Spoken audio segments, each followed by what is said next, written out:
2000 रुपए का नोट हो और एक हाथ में 2 रुपए का सिक्का हो, और अगर दोनों मेरे हाथ से गिर जाए, मुझे बताइए आवाज कौन करेगा, नोट या सिक्का? ऑफ कोर्स सिक्का।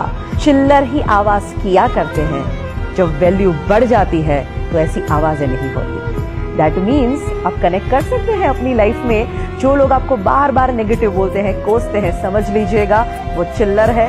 तुम्हें अपना वैल्यू बढ़ाना है। क्रिकेट का खेल चल रहा हो, प्लेयर्स खेल रहे हैं और ऑडियंस चीयर अप कर रही है, चिल्ला रही है, शायद कई बार ताने भी मारती है, सुनाती भी है, आवाज तो करती ही रहती है। कोई भी खेल में आवाज कौन करता है? प्लेयर्स आवाज करते हैं कि ऑडियंस आवाज करती है?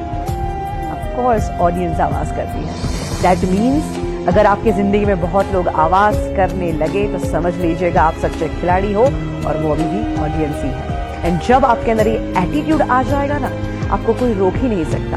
तो आज मैं आपको यही कहना चाहती हूँ कि दिल की आवाज जरूर सुनो, एंड ऑफ कोर्स एक एटीट्यूड अपनाओ जिसे हम कहते हैं नेवर गिव अप। जिंदगी में हार मानो ही नहीं। कितने सारे लोग हैं जिन्होंने इस एटीट्यूड को अपनाया और अपनी लाइफ को चेंज कर दिया।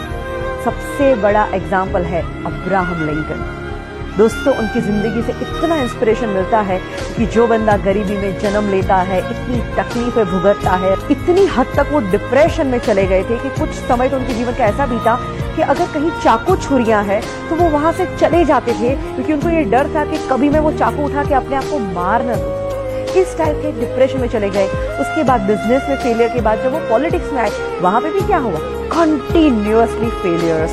बट फिर भी बंदे ने हार नहीं मानी, प्रयत्न करता गया और एक दिन आता है जब वो अमेरिका के प्रेसिडेंट बनते हैं, और ऐसे प्रेसिडेंट जो आज भी लोगों को इन्फ्लुएंस कर रहे हैं। He was the most influencing president ever in USA. He never give up.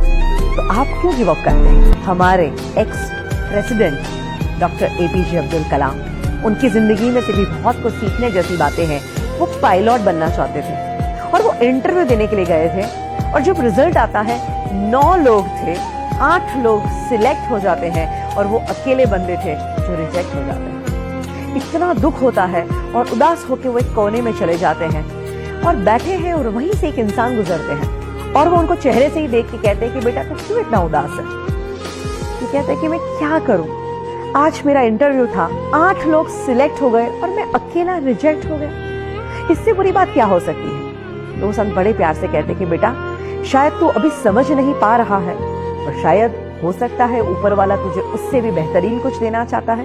You never give up. ये सलाह उनके मन में बैठ गई और उन्होंने सोचा कि मुझे हार नहीं मानी। उन्हें प्रयत्न करना शुरू कर दिया, और बाकी जो हुआ वो तो इतिहास आप जानते ही हैं। बड़ी घटना घटी जब उन्होंने as a president supersonic plane में ट्रैवल किया, और जब वो लैंड करते हैं वहां पे ढेर सारे पायलट थे जो उनको सैल्यूट कर रहे थे, उनको सलामी दे रहे थे, उनके पद को जो रिस्पेक्ट देते हैं। और सारे पायलट जब उनको सैल्यूट करते हैं तब उन्हें याद आता है कि अगर उस दिन मैं पायलट बन गया होता तो शायद आज का दिन मुझे नहीं मिलता। दैट मीन्स उनके अंदर एटीट्यूड था नेवर गिव अप, और उसी एटीट्यूड ने उनको कहां से कहां पहुंचाया। और सोचिए दोस्तों, अगर यही एटीट्यूड आप भी अपनाएं तो हम लोग कई बार चीज गलत ना हो जाए, मुझसे गलती ना हो जाए, इस डर से भी बहुत कुछ नहीं करते।